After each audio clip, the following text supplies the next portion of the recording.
যুক্তরাষ্ট্র, কানাডা ও মেক্সিকোতে বসেছে ফুটবল বিশ্বকাপের ২৩তম আসর। আর এই বৈশ্বিক উন্মাদনা ছড়িয়ে পড়েছে বাংলাদেশ কৃষি বিশ্ববিদ্যালয় ক্যাম্পাসেও। তবে চলতি প্রজন্মের মেসি, নেইমারদের ভিড়ে ফুটবল ইতিহাসের দুই চিরকালীন কিংবদন্তি পেলে ও ম্যারাডোনার গ্রাফিতি এঁকে ক্যাম্পাসে বিশ্বকাপের ভিন্ন আমেজ এনেছেন বাকৃবির শিক্ষার্থীরা। বিশ্ববিদ্যালয়ের শাহজালাল হলের দেওয়ালে পেলের গ্রাফিতি এঁকেছেন পশুপালন অনুষদের শিক্ষার্থী ইমতিয়াজ ফারাবী। অন্যদিকে আর্জেন্টিনা ফ্যান ক্লাবের অর্থায়নে ডিয়াগো ম্যারাডোনার প্রতিকৃতি ফুটিয়ে তুলেছেন ভেটেরিনারি অনুষদের স্নাতকোত্তর শিক্ষার্থী রেজওয়ানুল হক শান্ত।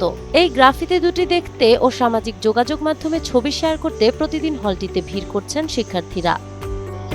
শুধু শাহজালাল হলই নয়, বিশ্ববিদ্যালয়ের অন্যান্য হলের দেয়ালেও শিক্ষার্থীরা বিশ্বকাপের হরেক রং ফুটিয়ে তুলেছেন। তবে বর্তমানে তারকাদের ছাপিয়ে পেলে, ম্যারাডোনার এই গ্রাফিতি দুটি বাকৃবি ক্যাম্পাসে এনে দিয়েছে এক দারুণ নস্টালজিক হাওয়া। নাহার বৃষ্টি, টাইমস টুডে।